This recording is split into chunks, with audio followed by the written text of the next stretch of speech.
mga tuta. Kwentong pambata. Si Curly ang nawalang tupa.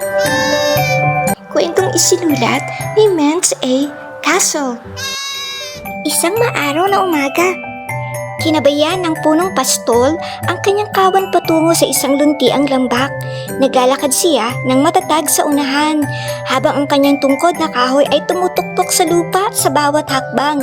Masayang sumusunod ang mga tupa at ang kanilang malalambot na balahibo ay nagkakadungguan sa isa't isa.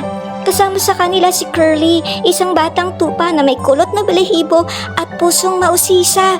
Naglulundag siya sa tabi ng kanyang mga magulang at ang kanyang buntot ay kumakawag sa bawat galaw. "Huwag kang lalayo, Curly." Banayad na paalala ng kanyang inang tupa. "Manatili ka lang malapit sa kawan. Mapanganib ang kagubatang ito at may mga gutom na lobo na nagtatago sa dilim." "Huwag po kayong mag-alala, ina.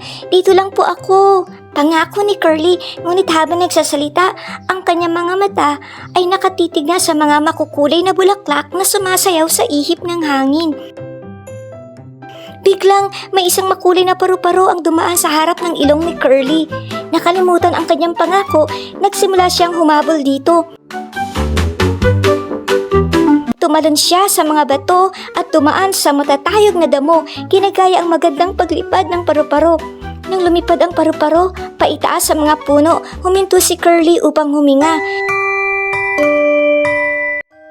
Tumingin siya sa paligid at biglang kinabahan ang kanyang puso. Tahimik ang buong lambak, wala na ang tunog ng kawan. "Ina! Ama!" Sigaw ni Curly, nanginginig ang kanyang tinig. Nakita niya ang tatlong makikipot na landas patungo sa madilim na gubat. Siguro, ito ang tamang daan. Pulong niya at pinili ang tuwid na landas sa harap. Habang lumulubog ang araw, ang gubat ay naging malamig at nakakatakot. Humuhuni ang mga kuwago sa mga sanga at may malayo at nakakakilabot na alulong na umaalingaw-ngaw sa mga puno. Nanginig ang binti ni Curly na pagtanto niyang siya ay talagang naliligaw na. Samantala sa kulungan ng mga tupa, ang punong pastol ay humuhuni ng isang pamilyar na himig. Isa-isang pumasok ang mga tupa, mangiti sa kanyang mga labi. Nagsimula siyang magbilang. 76, 77, 78, 79. Huminto siya at kumunot ang kanyang noo. "May kulang na isa," bulong niya. Nang walang pag-aalinlangan, iniwan ng pastol ang 79 na ligtas sa loob ng bakod.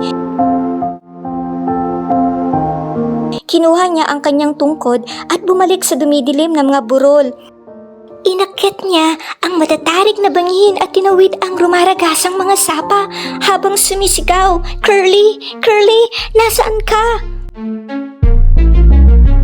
Sa kailaliman ng gubat, tumatakbo si Curly para sa kanyang buhay. Isang malaking kulay abong lobo na may matatalim na ngipin ang papalapit na sa kanya. Pagod na pagod at wala nang matakbuhan, ipinikit ni Curly ang kanyang mga mata at umiyak. "Dapat ay nakinig ako. Patawad po, ina." Eksakto nang lulukso na ang lobo, nakarinig si Curly ng isang malakas na kalabog. Idinilat ang isang mata, wala na ang lobo at ang nakatayo doon ay ang punong pastol. Ang muka ay puno ng ginhawa at pagmamahal. Hindi nag-atubili si Curly, tumakbo siya diretso sa mga bisig nito. "Narito ka lang pala, maliit kong tupa," bulong ng pastol. Mara niya itong binuhat at isinampas sa kanyang mainit na balikat. Binuhat niya ito pauwi at ibinalik sa piling ng kawan. Nagbilang siyang muli sa huling pagkakataon, 78, 79, 100. Sinabi sa Mateo 18:12, kung ang isang tao ay may 100 tupa at maligaw ang isa sa mga iyon, ano ang gagawin niya?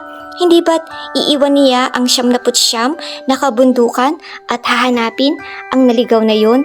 Ang aral sa ating kwento, walang sino man ang masyadong naliligaw para hindi mahanap. Ang kwentong ito ay nagpapaalala sa atin na ang bawat tao ay mahalaga kahit tayo ay nagkakamali o lumalayo. laging mayroong nagmamahal sa atin ng sapat upang tayo ay hanapin at ihatid ng ligtas pauwi. The end.